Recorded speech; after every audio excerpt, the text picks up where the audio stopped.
은혜를 주실 계획을 세웠다라고 볼 수 있습니다. 정말 이게 은혜가 아닐 수 없어요.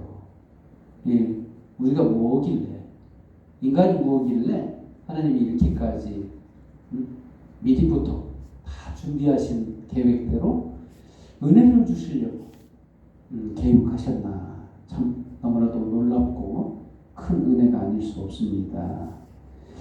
이제 제자들이 정말 예수님이 배경을 보면 그렇습니다. 예수님을 떠나보내고 십자가에서 떠나보내고 정말 얼마나 절망 가운데 있었겠어요.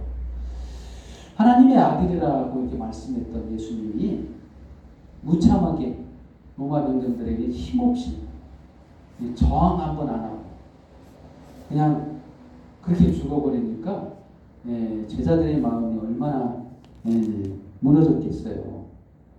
의지할 바가 없겠죠. 더 이상 예수님이 도대체 의지할 분 맞아, 메시아 맞아, 이런 의심까지도 들었을 겁니다. 근데 예수님이 이렇게 고민하고 있을 때 그들의 절망 가운데서 11제자 앞에 나타나십니다. 하시는 말씀이 평강이 있을지어다 라고 말씀하십니다. 정말 첫 번째로 우리에게 평강의 은혜를 주십니다. 부활의 은혜 가운데 가장 큰 은혜는 이 평강, 우리 마음과 우리 모든 거에 평강이 왜 임하나 이유가 있어요. 정말 그동안에 왜 평강이 없었고 왜 불안했고 그렇겠습니까? 우리들 안에는 죄가 있기 때문에 그렇습니다. 죄가 있기 때문에 죄에 대한 책임이 무겁기 때문에 이 무거운 짐을 벗기 전까지는 평강이 있을 수 없어요. 하나님과의 단절은 그만큼 저주 아래에 있기 때문에 하나님이 창조했어도 인간이 만약 죄 가운데 있다면 이거는 평강이 아니라는 거예요. 저주 아래에 있는 거죠. 저주 아래에 있다는 것은 정말 살기 싫죠. 저주 아래에 저주에 놓이고 싶은 사람이 어디가 있겠어요. 그런데 죄를 지은 인간은 모두 다 저주 아래에 있기 때문에 아무리 좋은 것을 봐도 기쁜 것을 봐도 쾌락을 아무리 즐긴다 해도 영원하지 않습니다. 끝나고 결국에는 죽고 멸망하는 게 인간의 갈 길이죠. 그런데 그러한 인간에게 예수님이 평강이 있을지어다 이런 말씀을 하셨다는 것은 굉장히 목적이 분명하다는 걸 알 수 있어요. 하나님은 창조전부터 인간의 계획을 세우셨는데 평강을 주기 위해서, 평강의 은혜를 주기 위해서 하나님과 단절된 것을 영원까지 끌고 갈 생각이 없으십니다. 인간의 저주를 그대로 보고 있을 분이 아니시라는 거예요. 그래서 그것까지도 알고 계신 하나님이 계획을 세우셨는데 인간 가운데 신이 하나님이 직접 내려오셔서 그 죄값을 지불하는 거라는 거예요. 그런 계획을 세우셨다는 거예요. 그런데 죄값만 지불하고 죽어버리면 거기서 끝나는 거예요. 답이 없어요. 또 죄는 해결했어도 그 다음 없잖아요. 그런데 중요한 것은 예수님은 사망이 붙잡아둘 수 없는 분이라는 거예요. 왜 그렇습니까? 하나님은 영원한 분이기 때문에 죽어도 살아요. 영원하신 분은 영원한 거지 어떻게 계속 사망이 붙잡아둘 수 있는 게 아니라는 거예요. 죽었어도 살아요. 이게 하나님이라는 거예요. 예수님도 마찬가지로 하나님이시기 때문에 죽었다가 부활하실 수 있다는 거예요. 바로 그래서 하나님임을 증명해 보이셨어요. 그래서 우리에게 없는 이 생명, 이 삶을 주셨다는 거예요. 그래서 우리에게 이 평강이 있을지어다 하신 말씀이 거기 염두에 두시는 말씀이에요. 우리에게 영원한 생명을 주시고 이 자유롭지 못한 시간에 대한 노예, 시간에 대한 종살이를 살고 있는 거잖아요. 우리들은 시간이 가면 갈수록 늙고 익어가고 있잖아요. 그래서 언젠가는 죽잖아요.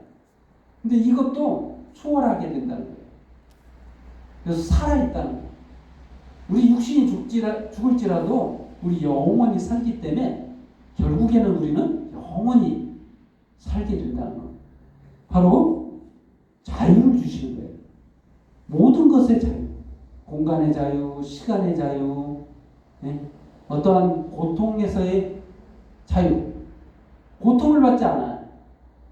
예수님의 몸은 그런 몸이라는 거예요. 그뿐만 아니라 저와 여러분에게도 이러한 몸으로 다시 살게 된다. 이게 예수님의 계획, 하나님의 계획이라는 거예요.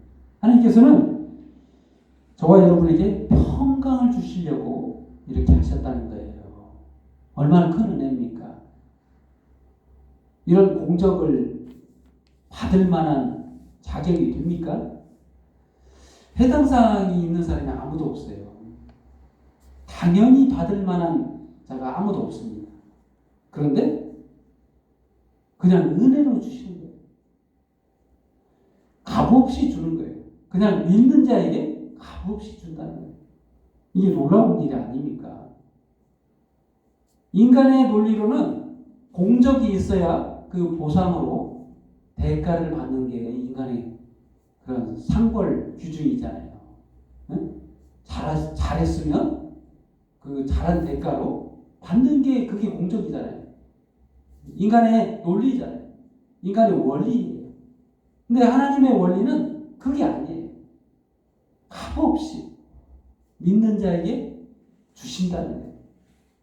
평강을 주신다는 거예요. 자유를 주신다는 거예요. 영원한 생명을 주신다는 거예요. 이게 하나님의 계획이에요. 하나님의 우리를 향하신 은혜라는 겁니다. 아멘.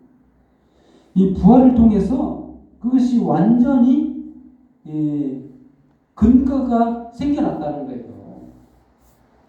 이 부활로서 끝나는 게 아니에요. 예수님이 자신만 부활하고 우리들은 아무 해당 사항이 없는 게 아니라는 거예요.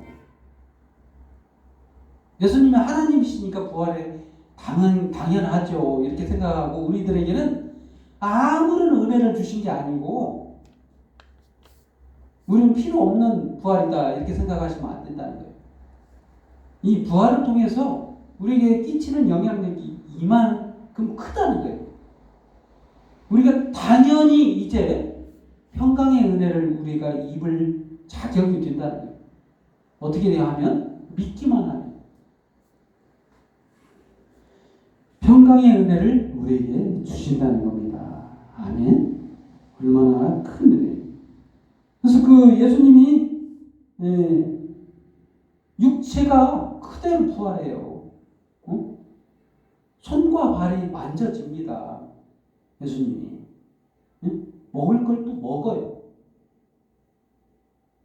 근데 중요한 것은 먹을 걸 먹는데 우리가 배변자가 작용을 해가지고 화장실을 가야 된다면 이게 먹어도 불편할 거예요.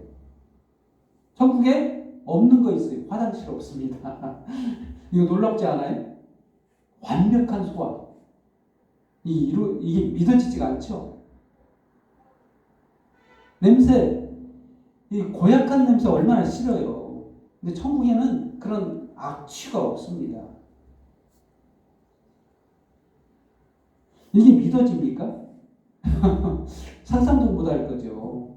먹었으면 이 완벽한 소화가 안 돼서 싸야 되잖아요. 또 싸면서 얼마나 고약한 냄새. 내 냄새는 맡을 수 있어. 나는 다른 사람 냄새는 못 맡죠. 얼마나 싫어요. 아무리 천국에서 만약에 화장실을 가야 된다면 이 땅과 별다를 게 없는데 천국에 화장실이 없다는 거.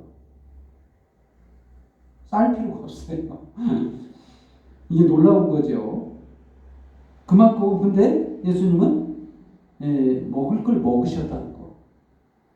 부활의 몸이 손과 발이 만져졌고, 근데 벽을 통과해요. 놀라운 몸 아닙니까? 인간의 몸이 그렇게 변화한다. 구체적으로 하나님은 이러한 자유를 주시려고 계획하셨다는 거예요. 인간에게도 똑같은 하나님과 같이 누릴 수 있는 영원한 자유를 누리게 하시려고 계획하셨다는 거예요. 그렇습니다. 이 평강이 있을지어다. 평강의 은혜 가운데 우리가 생각해 보아야 될 하나님의 크신 우리를 향하신 계획을 볼 수 있습니다. 얼마나 큰 은혜입니까? 아멘. 그리고 또한 그렇습니다. 두 번째로 성경의 예언, 성경이 예언해 두셨다는 사실. 놀라운 얘기인데 예수님이 성경에 기록된 말씀들을 꺼내셔서 얘기를 시작하시는데 오늘 본문 말씀에 이렇게 말씀하시죠. 44절에 내가 너희와 함께 있을 때 너에게 말한 바 곧 모세의 율법과 선지자의 글과 시편에 나를 가리켜 기록된 모든 것이 이루어져야 하리라 하는 말이 이것이라. 여러분 그러면 예수님은 하나님이시잖아요. 하나님이면 어떤 분이냐면 인간을 우주를 창조하기 전부터 계셨다는 거예요. 예수님이 모세보다 먼저예요. 먼저 존재하셨던 분이라는 거예요.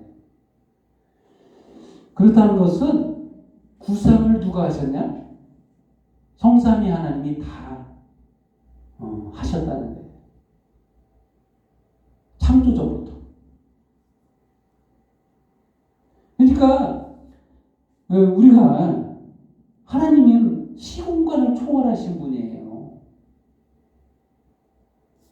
모세가 예수님보다 먼저 태어난 존재했다고 말하면 안 되는 거예요. 그래서 따져보면 나중에 태어나셨지만 존재하지 않으신 분이 태어난 게 아니라 창조전부터 존재하셨던 분이 2000년 전에 유대 베들레헴에 태어나셨다는 거예요. 늦게 존재하셔서 늦게 태어나신 게 아니라 존재가 먼저 계셨던 분이 그때 오신 거예요. 그렇게 이해를 하셔요. 그래서 구상하셨던 계획대로 성경이 기록된 그 말씀, 예언대로 예수님이 오셨다는 거예요.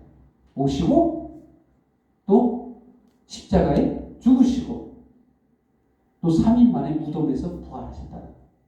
이 모든 것이 성경에 예언한 대로 계획하셨던 대로 구상했던 대로 우리에게 은혜를 주시려고 우리에게 부활의 은혜를 주시려고 이렇게 하셨다는 거예요. 이게 언제부터? 창조 전부터. 인간을 만들기 전부터. 그렇습니다. 그래서 죄사함의 은혜도 회개의 은혜도 우리에게 베풀어 주셔서 우리가 예수님을 믿고 이 부활의 은혜에 동참하게 됐다는 거예요. 얼마나 놀라운 은혜예요. 우리가 이게 한 것이 없음에도 불구하고 당연히 받을 것처럼 이렇게 우리가 살고 있는데 우리 당연히 받을 자격 안 돼요. 근데 이렇게까지 계획하시고 구상하시고 구상한 그대로 예수님이 실행에 옮기셨다는 것. 정말 놀라운 일입니다. 하나님의 크신 사랑이 아니고는 있을 수 없는 일이죠. 그렇습니다. 또 세 번째로 약속의 성령 우리에게 주셨다는 거예요. 약속의 성령. 이게 부활의 은혜 가운데 꼭 필요한 은혜예요. 하나님의 존재 방식이 인간과 다르죠. 하나님께서는 성삼위 하나님으로 존재하시고 계시죠. 우리가 하나님의 존재 방식을 거론한다 하는 것 자체가 좀 불경이기도 해요. 우리가 이해력이 없는데, 하나님을 볼 수 없는데, 인간의 지식으로 하나님을 이해한다는 것 자체가 불가능합니다. 이 짧은 지식으로 하나님을 다 알 수 없어요. 그렇지만 존재하는 방식에 우리에게 비춰준, 성경을 통해서 우리에게 비춰준 모습을 볼 때에 하나님은 존재 방식이 성삼위 하나님으로 존재하십니다. 그래서 성령 하나님을 우리에게 보내주시는데 이게 굉장히 중요해요. 부활의 은혜 가운데 예수님이 승천하시고 떠나셨는 육체를 가지고 계시기 때문에 하나님이 보여요. 육체는요. 그렇지만 구체적으로 우리에게 눈으로 보고 실제하신 하나님을 우리에게 보여주셨던 이 예수님이 이 승천하고 떠나자 인간에게 구체적으로 적용할 하나님은 어떻게 존재하시는가 했더니 성령 하나님으로 우리에게 함께 하신다는 거예요. 성령 하나님은 눈에 보이지는 않습니다. 하지만 구체적으로 우리에게 일하고 계시는 분이에요. 이 가장 특징적으로 세 가지 큰 일을 하고 계시다고 했죠. 물론 많은 일들을 하고 있어요. 하지만 대략적으로 크게 일하는 부분적으로 분류해 보자면 성령님께서 우리에게 일하시는 가장 영향력 일 세 가지라고 세 가지를 추려본다면 우리에게서 하나 되게 하는 일을 하시고 또한 살리는 일을 하시고 그리고 우리로 알게 하시는 일을, 깨닫게 하시는 일을, 이 세 가지 일을 구체적으로 할 수 있는 근거가 있는데 언제부터 일할 수 있냐? 예수님 부활하시고 나면 다음부터 일하실 수 있는 거예요. 예수님께서 우리 대신 십자가에서 죄값을 지불한 그 순간부터 또한 부활하셔서 우리에게 세례를 베푸시는 성령의 세례를 베푸시는 그 순간부터 우리가 이 적용을 받아요. 그래서 부활의 은혜를 받아요. 그래서 우리들에게 믿음 없는 우리들에게 믿음을 갖게 해요.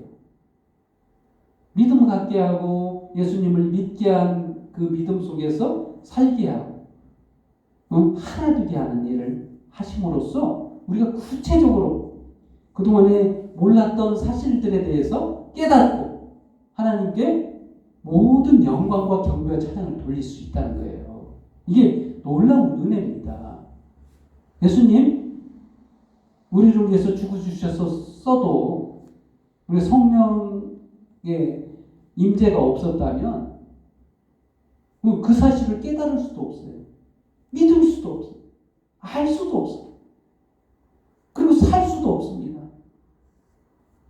그런데 예수님께서 우리에게 성령의 세례를 베푸심으로써 우리들에게 없는 정말 믿을 수 없는 그 사실들에 대해서 성경의 그 예언된 모든 말씀을 깨닫고 믿게 하고 그런 걸 누가 하시냐? 바로 성령께서 하신다는 거예요. 그래서 본문 말씀 49절 말씀에 볼지어다 내가 내 아버지께서 약속하신 것을 너에게 보내리니 너희는 위로부터 능력으로 입혀질 때까지 이 성에 머물라.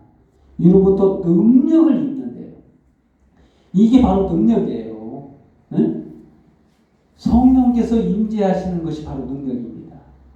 함께 하시는 것. 뭐 대단한 은사를 받아야만이 이 능력이 아니고 성령의 내주가 바로 능력이에요. 응? 왜? 우리 안에서 내주하시면서 일하시니까. 일하시는 결과가 뭡니까? 결과물이 뭐예요? 우리가 살아요. 우리가 영생합니다. 우리가 예수님에 대해서 알고 하나님에 대해서 알고 또한 예수 믿는 사람들과 하나 되게 하셔요.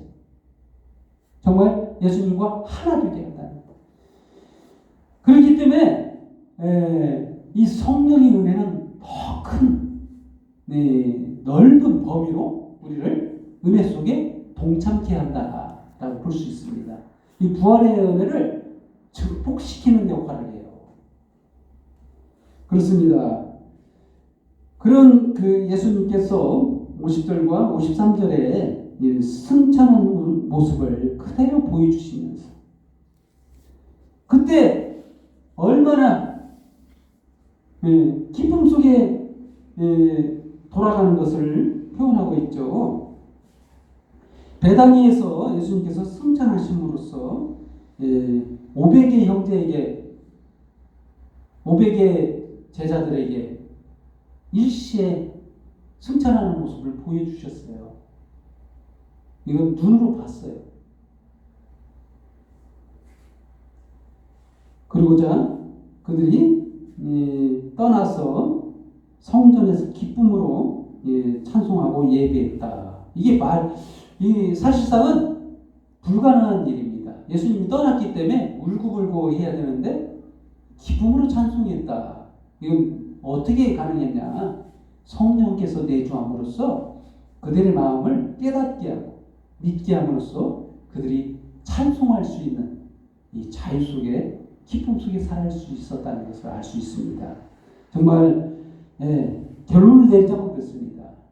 예수님의 부활을 통해서 우리가 구체적으로 우리에게 은혜를 주셨는데 정말 평강의 은혜, 모든 것에서 자유를 주셨고 또한 성경이 예언을 정말 예언대로 계획하셨던 그 예정대로 예수님께서 우리에게 은혜를 베푸셨다는 것, 또한 약속한 성령을 우리에게 부어주셔서 정말 오늘날 여기까지 우리가 오게 되었다는 거예요. 예수님 믿고 그 부활의 은혜 속에 살아가는 저와 여러분이 되면서 기쁨 속에 살아가는 자유를 누리는 하나님의 자녀들이 되기를 예수님의 이름으로 축원드립니다. 기도하겠습니다. 하나님 아버지 감사합니다. 저희들이 무엇인데 정말 이 놀라운 은혜를 계획하셔서 오늘날 이 시간까지 하나님의 그 은혜 속에 살게 하십니까? 오늘 이 말씀을 통해 부활의 이 큰 은혜를 누리며 살게 하시니 또한 감사합니다. 오늘 이 예배를 통해 주님 앞에 모든 영광과 경배와 찬양을 돌려오니 주님 홀로 영광을 파도옵소서. 모든 영광 주님 앞에 돌려오며 예수님의 이름으로 기도합니다. 아멘.